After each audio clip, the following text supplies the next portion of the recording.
챕터 6 환경이 행동을 결정한다. 보스턴에 있는 매사추세츠 제너럴 병원의 내과 의사 앤 손다이크는 희한한 생각 하나를 떠올렸다. 스스로 의지를 갖거나 동기를 변화시키지 않고도 병원 직원과 방문객들의 식습관을 더 낫게 만들 수 있는 방법에 대한 아이디어였다. 손다이크와 동료들은 병원 식당 구조를 조금씩 변경하는 6개월짜리 연구를 설계했다. 이들은 식당 안 음료 배치를 바꾸는 것부터 시작했다. 처음에 냉장고들은 식당 계산대 옆에 놓여 있었고 탄산음료로만 가득 채워져 있었다. 연구자들은 냉장고마다 생수병을 추가해서 넣어두었고 음식 배식대 옆에 생수병이 담긴 바구니를 놓았다. 주요 냉장고들 안에는 여전히 탄산음료가 있었지만 이제는 모든 급수 장소에서 생수를 마실 수 있었다.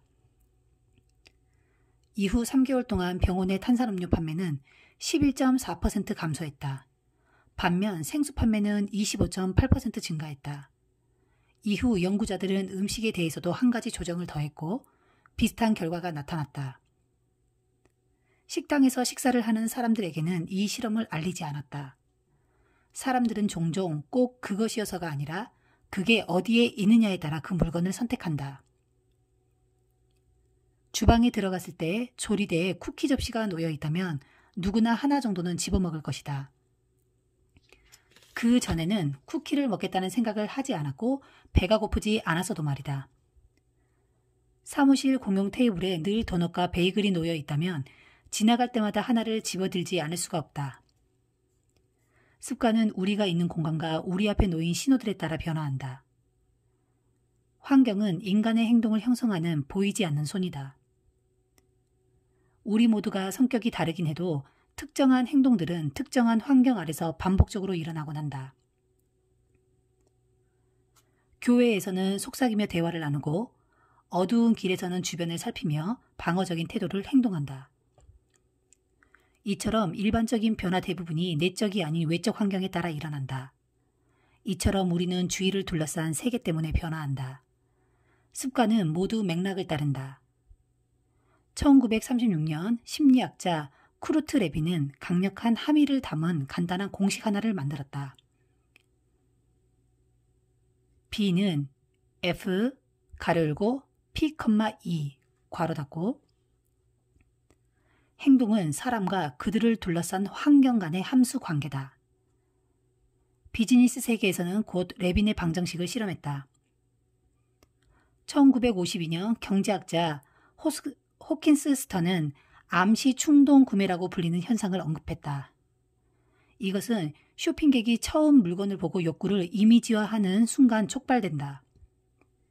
다시 말해 소비자들은 종종 그 물건을 원해서가 아니라 그 물건이 어떻게 자기 앞에 놓여 있느냐에 따라 물건을 산다. 흔히 눈높이에 있는 물건이 바닥 쪽에 있는 물건보다 더 많이 팔리는 경향이 있다. 그런 이유로 이윤이 더 많이 남는 고가의 브랜드 물건들이 상점 진열대에서 손이 닿기 쉬운 위치에 놓이고 저가의 물건은 손이 닿기 어려운 위치에 놓인다. 통로 양 끝에 놓인 매대의 물건 배치도 이 기준을 따른다. 통로 양 끝은 한마디로 소매업자들에겐 돈을 찍어내는 기계라 할 수 있는데 상점 안을 구경하는 사람들이 한 번씩은 설 수밖에 없는 위치이기 때문이다. 실제로 코카콜라 판매의 45%는 통로 양 끝 매대에서 이루어진다. 물건이나 서비스를 더 확실히 접할수록 그것을 이용하는 경향은 더욱 높아진다. 사람들은 모든 술집에 버드라이트 맥주가 비치되어 있어서 그걸 마시고 거리의 모든 코너마다 스타벅스가 있어서 그곳을 방문한다. 우리는 모든 일을 스스로 선택하고 결정한다고 생각한다. 탄산음료가 아니라 생수를 선택했다면 스스로 원해서 그런 거라고 생각한다. 하지만 우리가 매일 하는 많은 행동들은 목적이나 선택에 따른 것이 아니라 대부분 확실하게 눈에 보이는 선택지라는 이유로 실행된 것이다. 살아있는 생물들은 세계를 감지하고 받아들이는 자신만의 방법을 가지고 있다. 독수리는 놀라운 가시거리를 가지고 있고 뱀은 감각이 고도로 발달된 혀로 공기의 맛을 느낌으로써 냄새를 맡을 수 있다. 상어는 근처에 있는 물고기들이 발생시키는 전기와 진동의 양을 아주 미세한 것까지 추적할 수 있다. 심지어 박테리아도 주변 환경에 존재하는 독성 물질을 추적하는 미세한 감각세포, 즉 화학 수용체를 가지고 있다. 인간은 감각신경체계로 인지한다. 우리는 시각, 소리, 냄새, 촉각, 맛으로 세계를 감지한다. 하지만 자극 감각이라는 다른 방법도 사용한다. 이는 의식적으로 일어나기도 하고 무의식적으로 일어나기도 한다.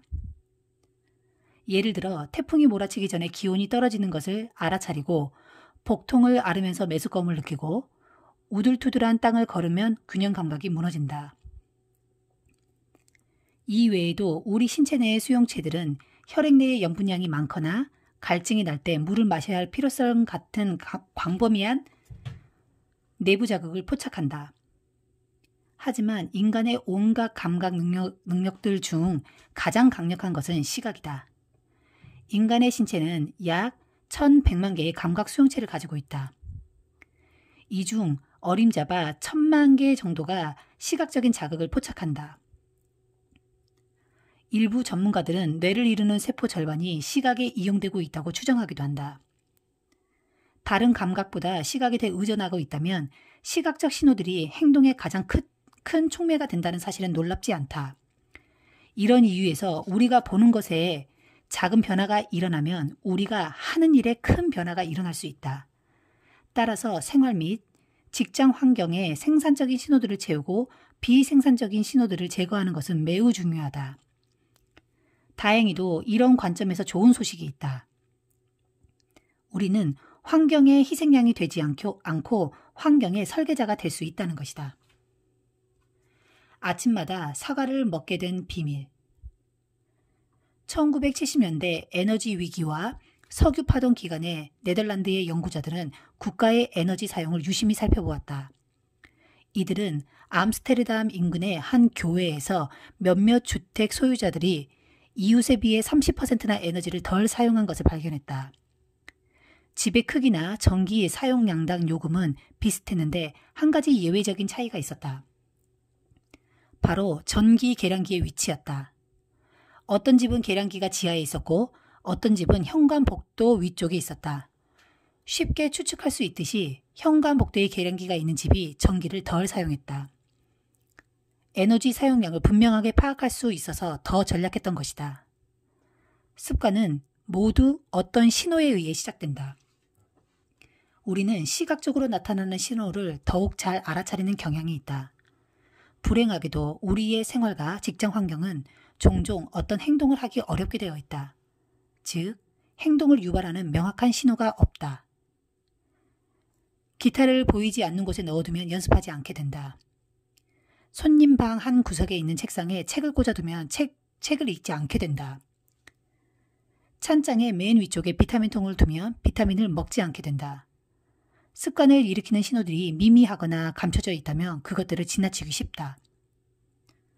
반대로 분명한 시각적 신호는 우리의 주의를 끌어 습관적 행동을 하게 한다. 1990년대 초 암스테르담 스히폴 공항의 청소부들은 남성 소변기 중앙에 파리같이 생긴 작은 스티커를 붙였다. 그러자 남성들은 소변기로 더 가까이 다가갔고 파리를 향해 소변을 봤다. 결과적으로 소변이 변기 바깥으로 튀는 일이 유의미한 수준으로 낮아졌다. 후속 연구에서는 이 변기 스티커가 화장실 청소 비용을 연간 8% 낮춘 것으로 밝혀졌다. 나 역시 눈에 띄는 신호가 일으키는 힘을 경험했다. 나는 가게에서 사과를 사오면 냉장고 아래쪽 야채칸에 넣어두고 까맣게 잊곤 했다. 그걸 떠올릴 때쯤이면 사과가 다 뭉그러져 있기 일쑤였다. 눈에 띄지 않는 곳에 두었기 때문에 먹지 않은 것이다. 그래서 환경을 다시 설정하기로 했다. 나는 커다란 과일용 그릇을 사서 식탁 한가운데 놓은 다음 사과를 사서 그 그릇에 담아두었다. 언제든 쉽게 볼 수 있도록 한 것이다. 그러자 마법처럼 나는 매일 사과를 몇 개씩 먹게 되었다. 사과가 내 시야에 분명하게 들어오는 곳에 있었을 뿐인데 사과 먹는 습관이 자연스럽게 들었다. 그러면 이제 환경을 다시 구성하고 원하는 습관을 세우기 위한 신호를 더욱 분명하게 만드는 몇 가지 방법을 소개하겠다. 매일 밤 영양제를 먹는 걸 잊지 않고 싶다면 욕실 세면대 옆에 약병을 놓아라. 기타 연습을 더욱 자주 하고 싶다면 기타를 거실 한가운데 두어라. 감사 편지를 보내는 걸 기억하고 싶다면 책상 위에 카드를 한 무더기 쌓아두어라. 물을 더 많이 마시고 싶다면 아침마다 물병을 채워 집의 공용 공간들에 두어라. 어떤 습관을 삶의 큰 부분으로 만들고 싶다면 그와 관련된 신호를 자주 인지할 수 있는 환경을 만들어라. 지속적인 행위 대부분은 되게 다양한 신호들을 갖는다. 흡연자들이 담배를 꺼내도록 촉진하는 신호들이 얼마나 많은지 생각해보라. 차를 운전할 때, 친구가 담배 피우는 모습을 볼 때, 직장에서 스트레스를 받을 때 등 수없이 많다. 좋은 습관에도 같은 전략을 이용할 수 있다. 주변 환경의 촉매들을 간간히 섞어 놓음으로써 하루 동안 그 습관에 대해 생각할 확률을 높이는 것이다. 가장 좋은 선택은 가장 잘 보이는 신호다. 좋은 습관에 대한 신호들이 눈앞에 정확히 놓여 있으면 좋은 결정을 내리기가 쉽고 자연스러워진다. 환경 디자인은 우리가 세상과 관계 맺는 방식에 큰 영향을 주는데도 우리는 이에 거의 참여하지 않는다. 우리 대부분은 다른 사람들이 만들어 놓은 세상에서 살고 있다. 하지만 이제부터라도 우리는 자신에게 긍정적인 신호는 더 많이 보이고 부정적인 신호는 덜 보이도록 생활과 환경을 바꿀 수 있다. 환경 디자인은 우리가 자신을 통제할 수 있게 해주고 자기 삶의 설계자가 되도록 만들어준다. 자신의 세계를 디자인하라. 그 세계의 소비자가 되지 마라. 왜 집보다 스타벅스에서 공부가 더 잘 될까? 습관을 촉발하는 신호는 처음에는 매우 특정한 것일 수 있다. 하지만 시간이 지나면 우리의 습관은 한 가지 촉매에 따른 것이 아니라 행동을 둘러싼 전체 맥락과 연결되기 시작한다. 예를 들어 사람들은 집에 혼자 있을 때보다 사회적 상황에서 술을 더 많이 마신다. 이처럼 우리의 마음은 습관을 집, 사무실, 체육관 같이 그 행위가 일어나는 장소들에 연결한다. 각각의 장소는 특정 습관이나 일상 행위들에 연결되고 강화된다. 우리는 책상, 주방 조리대, 침실에 놓인 용품들과 특정한 관계를 맺는다. 그래서 주변 환경에 존재하는 사물 그 자체가 아니라 우리가 그것들과 맺고 있는 관계에 따라 행동한다. 행위에 미치는 환경의 영향을 고려하는 것은 습관을 만들기 위한 유용한 방법이다. 환경이 물건으로 채워진 공간이라고 생각하지 마라. 관계로 이루어지는 것이라고 생각하라. 우리가 주변 공간과 어떻게 상호작용하고 있는지의 관점에서 생각하라. 누군가에게는 소파가 매일 밤 1시간씩 책을 읽는 장소가 된다. 또 누군가에게는 퇴근 후 아이스크림 한 통을 먹으며 텔레비전을 보는 장소가 되기도 한다. 똑같은 장소라 해도 사람들마다 각기 다른 기억을 가지고 있으며 그에 따라 습관도 달라진다. 다행히도 우리는 특정한 맥락에 특정한 습관을 연결시킴으로써 스스로 훈련할 수 있다. 불면증과 관련된 한 가지 연구에서 과학자들은 불면증 환자들에게 피곤할 때만 침대에 누우라고 지시했다. 이들은 졸릴 때까지 다른 방에 가서 앉아 있어야 했다. 시간이 지나자 이들은 침대를 수면 행위와 연결시키기 시작했고 침대에 누웠을 때 빨리 잠들 수 있었다. 이들의 뇌가 그 방에서 해야 할 행동이 휴대전화를 본다든가 텔레비전을 본다든가 시계를 뚫어져라 보고 있는 것이 아니라 잠이라는 사실을 습득한 것이다. 맥락의 힘은 행동을 변화시키는 중요한 전략을 하나 더 알려준다. 새로운 환경에서는 습관을 바꾸기가 쉽다는 것이다. 우리가 현재의 습관을 계속 이어가도록 몰아가는 촉매들과 신호들에서 탈출하게 도와주기 때문이다. 색다른 커피숍, 공원 벤치, 평소 거의 이용하지 않는 방구석 자리 등 새로운 장소로 가서 새로운 습관들을 만들어보라. 경쟁 신호들을 눈앞에 둔 상태에서 새로운 습관을 들이는 것보다 새로운 맥락에 연결시키는 것이 더 쉽다. 매일 밤 침실에서 텔레비전을 본다며 일찍 잠자리에 들기 어렵다. 늘 비디오 게임을 하던 거실에서는 주의를 분산시키는 것이 없다 해도 공부하기 어렵다. 하지만 평소의 환경 밖으로 한 발자국만 나가면 늘 하던 행동을 답습하지 않을 수 있다. 과거의 환경 신호와 다투지 말고 방해꾼 없이 새로운 습관을 형성하라. 더욱 창조적으로 생각하고 싶은가? 더 큰 방, 옥상 테라스, 고가의 구조물이 있는 건물로 가라. 특정 패턴을 떠올리게 하는 현재와 관계된 것, 일상적인 일을 하는 장소에서 나와라. 더 건강한 식습관을 가지고 싶은가? 우리는 매일 가는 슈퍼마켓에서 자동으로 쇼핑을 한다. 새로운 야채 가게에 가라. 그 가게에 어디에 무엇이 있는지 뇌가 자동으로 생각하지 않게 되면 건강하지 않는 식료품을 피하기가 훨씬 쉬워질 것이다. 전반적으로 새로운 환경에 접근하기 힘들 때는 현재 환경을 다시 설계하거나 배치해보라. 일하고, 공부하고, 운동하고, 취미생활을 하고, 요리하는 공간을 분리하라. 내가 발견한 유용한 주문은 한 공간에서는 한 가지 일만이다. 처음 사업을 시작했을 때 나는 종종 소파나 주방 식탁에서 일했다. 그러자 밤에 일을 하지 않는 게 무척이나 어려워졌다. 일을 끝내는 시간과 개인 시간을 시작할 때가 명확히 구분되지 않았던 것이다. 주방 식탁은 내 사무실인가 밥을 먹는 곳인가? 소파는 쉬는 곳인가? 이메일을 보내는 곳인가?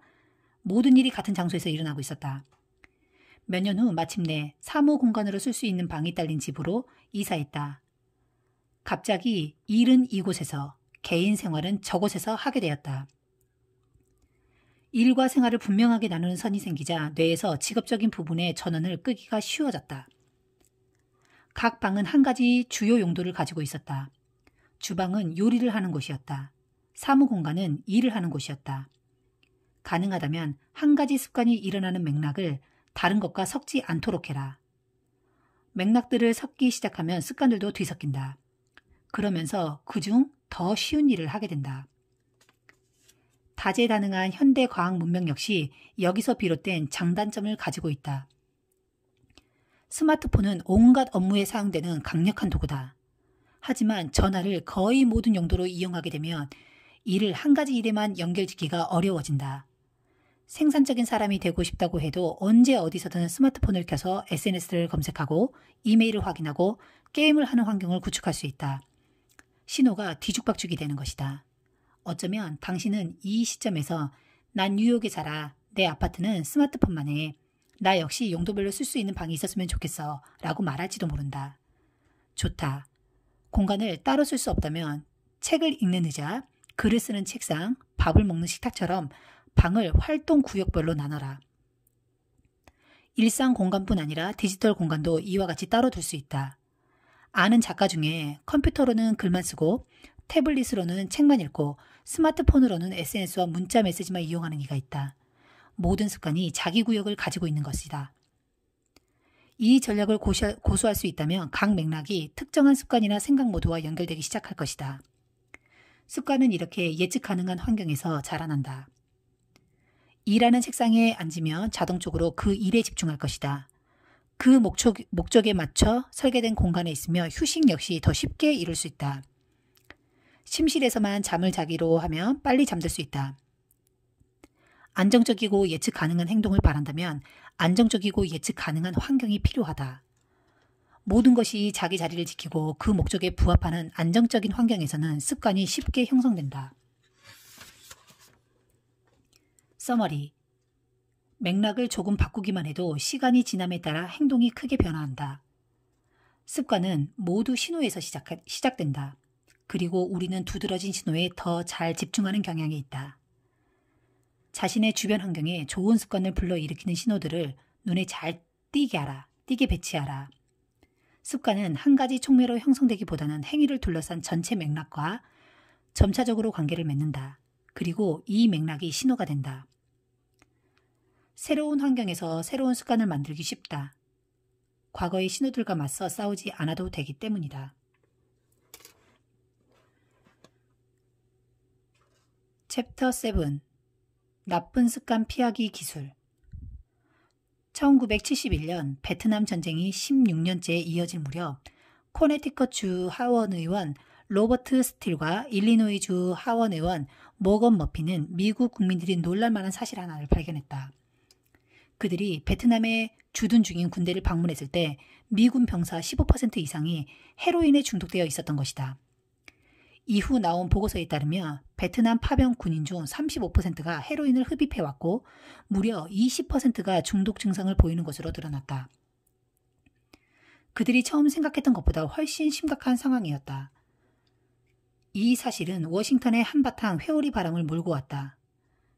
닉슨 행정부에 마약 남용 예방 특수활동기구가 창설되어 귀환한 파병 군인들의 마약 중독 여부를 추적하고 예방과 재활 활동이 시작되었다. 리 로빈스는 이 활동의 책임을 맡은 연구자로 그의 연구는 중독에 관한 일반적인 믿음을 완전히 뒤집었다. 귀환 후 헤로인을 복용했던 군인들 중 단 5%만이 1년 안에 다시 중독되었고 3년 안에 다시 중독된 이는 12%밖에 안 되었다. 다시 말해 베트남에서 헤로인을 복용했던 10명 중 9명이 거의 하룻밤 사이에 중독 증상에서 벗어난 것이다. 이 발견은 헤로인 중독은 영원히 벗어날 수 없고 돌이킬 수 없는 것이라는 당시 팽배했던 시각을 완전히 뒤집은 것이었다. 로빈스는 환경에 근본적인 변화가 있다면 중독은 자발적으로 해소될 수 있다고 밝혔다. 베트남에서 군인들은 하루 종일 헤로인 흡입을 유도하는 신호들에 둘러싸여 시간을 보냈다. 헤로인에 접근하기도 쉬웠고 전쟁으로 인한 끊임없는 스트레스에 노출되었으며 함께 헤로인을 복용하는 이들과 동지애를 느낄 수도 있었다. 게다가 베트남은 그들의 고향에서 수천 킬로미터 떨어진 곳이었다. 하지만 미국으로 귀환하자 이런 촉매들이 전혀 없는 환경에 놓였고 맥락이 바뀌자 습관도 바뀌었다. 전형적인 마약 중독자들의 상황을 떠올려보자. 누군가가 집에서 혹은 친구들과 함께 마약에 중독되었고 클리닉에 가서 중독 치료를 받는다. 클리닉은 마약 중독자의 습관을 촉진하는 환경적 자극이 모두 제거되어 있다. 그런데 치료 후 다시 처음에 중독을 유발했던 온갖 신호가 존재하는 공간과 사람들에게로 돌아오면 또다시 쉽게 마약에 빠진다. 우리가 알고 있는 대부분의 전형적인 중독자들은 베트남 미군에 대한 연구 결과와 정확히 반대다. 헤로인 중독자 90%가 중독 치료 후 집으로 돌아와 다시 중독된다. 베트남 파병 군인 연구는 나쁜 습관에 대해 우리가 갖고 있는 문화적 믿음을 거부한다. 건강하지 못한 습관은 도덕적으로 해이한 탓이라는 고정관념을 깨는 것이다. 당신이 비만이라든가 흡연자라든가 중독자라면 아마도 살아오는 내내 자제력이 부족해서 그렇게 되었다는 소리를 들었을 것이다. 어쩌면 정상이 아니라는 소리까지 들었을 수도 있다. 우리가 안고 있는 온갖 문제를 도덕과 규범으로 해결할 수 있다는 생각은 우리 문화에 깊숙이 박혀 있다. 하지만 최근의 연구는 조금 다른 것을 보여준다. 과학자들은 어마어마한 잠재력을 가진 듯 보이는 사람들을 분석하고 그들 역시 고통을 겪고 있는 다른 사람들과 다르지 않다고 말한다. 다만 규범적인 사람들은 영웅적 의지나 자제력이 없이도 삶을 더 낫게 설계한다. 다시 말해 그들은 유혹적인 상황에서 보내는 시간이 적었다. 엄청난 자제력을 지닌 사람들은 전형적으로 자제력을 발휘할 필요를 최소화한 사람들이다. 자제력을 발휘할 일이 무척이나 적다면 자제하기도 쉽다. 그렇다.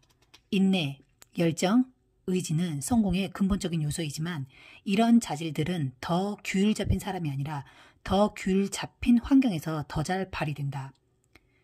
이는 뇌에서 습관이 형성될 때 어떤 일이 일어나는지를 이해하면 납득할 수 있다. 어떤 습관이 마음속에 인코딩되어 있다면 그와 관련된 상황이 발생할 때 바로 그 습관을 이용할 수 있다. 텍사스 주 오스틴의 심리치료사 패티 올월은 친구와 함께 승마를 하는 동안 종종 담배 한 대를 피워 물면서 흡연을 시작했다. 하지만 이후 그녀는 담배를 끊었고 그러고 나서 몇 년이 흘렀는데 이때 승마도 그만두었다. 10수년 후 그녀가 다시 말에 올라타자 다시 흡연에 대한 갈망이 생겨났다. 그 신호가 여전히 내재되어 있었던 것이다. 오랫동안 그 신호에 노출되지 않고 있었음에도 말이다. 어떤 습관이 한 번 인코딩되면 그와 관련된 환경적 신호가 다시 나타났을 때 해당 행동이 촉구된다. 이 때문에 행동 변화 기법들이 역효과를 낼 수 있다. 비만인 사람은 체중 감량 프레젠테이션을 들으며 부끄러움을 느끼고 스트레스를 받을 수 있다. 그러면 결과적으로 많은 이들이 자신이 좋아하는 대응 전략으로 회귀하게 된다. 즉, 과식을 한다. 마찬가지로 새까만 폐 사진을 흡연자들에게 보여주는 것은 불안 수준을 고도로 높여서 다시 담배에 손을 뻗고 싶은 충동을 일으킨다. 신호에 조심스럽게 접근하지 않으면 당신이 그만두고 싶은 바로 그 행동을 하게 될 수 있다. 나쁜 습관은 그 자체로 촉매가 된다. 그 과정 자체가 서로의 촉매가 된다. 이런 습관들은 무감한 상태를 조성해 잘못하고 있다고 느끼면서 정크푸드를 먹고 정크푸드를 먹으며 잘못하고 있다고 느낀다. 텔레비전을 보면서 게을러졌다는 기분을 느끼고 게을러졌기 때문에 텔레비전을 더 본다. 건강에 대한 염려로 불안해지고 불안해졌기 때문에 담배를 피운다. 건강은 더욱 나빠지고 더 불안해진다. 끝없이 추락하는 나선형 고리다. 나쁜 습관은 통제할 수 없는, 멈추지 않는 기차처럼 계속된다. 연구자들은 이런 현상을 신호 유발 욕구라고 부른다. 외부의 촉매가 나쁜 습관을 되풀이하게 만드는 강박적 갈망을 일으키는 것이다. 우리는 일단 뭔가를 알아차리며 그것을 원하기 시작한다. 이 과정은 내내 일어난다. 우리가 그것을 알아차리지 못하는 순간에도 말이다. 과학자들은 중독자들에게 0.033초 동안 코카인 사진을 보여주는 것만으로도 이것이 뇌의 보상체계를 자극하고 욕구를 일으킨다는 사실을 발견했다. 중독자들은 심지어 뭘 받는지조차 몰랐을 정도여도 뇌가 이것을 의식하는 속도는 무척이나 빠르다. 약물은 그렇게 뇌에 새겨진다. 한마디로 습관을 버릴 수는 있지만 잊을 수는 없다. 습관이라는 정신적 홈이 뇌에 새겨지면 이를 완전히 제거하기란 거의 불가능하다. 한동안 행하지 않는다 해도 그렇다. 이는 단순히 유혹에 저항하는 것이 비효율적인 전략이라는 의미이기도 하다. 방해꾼들로 가득 찬 인생에서 홀로 도인 같은 태도를 유지하기는 어렵다. 거기에는 엄청난 에너지가 들어간다. 단기적으로 유혹을 이겨내는 것을 선택할 수도 있다. 그러나 장기적으로 우리는 살고 있는 환경의 생산물일 뿐이다. 직설적으로 말해서 부정적인 환경에서 긍정적인 습관을 지속적으로 유지하는 사람을 나는 본 적이 없다. 나쁜 습관을 그 근원부터 베어내는 것이 더 믿을 만한 접근 방식이다. 나쁜 습관을 제거하는 가장 실용적인 방법은 그것을 유발하는 신호에 노출되는 일을 줄이는 것이다. 어떤 일을 끝마칠 수 없을 것 같다면 휴대전화를 몇 시간 동안 다른 방에 놓아두어라.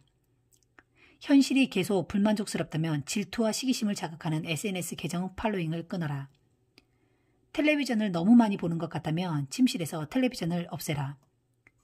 전자기기에 너무 많은 돈을 쓰고 있다면 최신 전자제품에 대한 기사를 읽지 마라. 비디오 게임을 너무 오래 하고 있다면 비디오 콘솔의 전원을 끄고 벽장에 넣어라. 이 실행안들은 첫 번째 행동 변화의 법칙을 반대로 배치한 것이다. 분명하게 만들어라가 아니라 보이지 않게 하라다. 나는 종종 이런 단순한 변화가 얼마나 효율적인지 그 결과에 놀라곤 한다. 하나의 신호를 제거하면 종종 습관 전체가 사라진다. 자제력은 단기적 전략이지 장기적 전략은 아니다. 우리는 한두 번쯤 유혹에 저항할 수 있겠지만 매번 자신의 욕구를 무시하는 의지력을 끌어올릴 수는 없다. 올바른 행동을 하고 싶을 때마다 의지를 새로이 투입하지 말고 자신의 에너지를 환경을 최적화하는 데 더 써라. 이것이 자제력의 비밀이다. 좋은 습관을 불러오는 신호들을 분명하게 드러나게 하고 나쁜 습관을 일으키는 신호들은 보이지 않게 하라.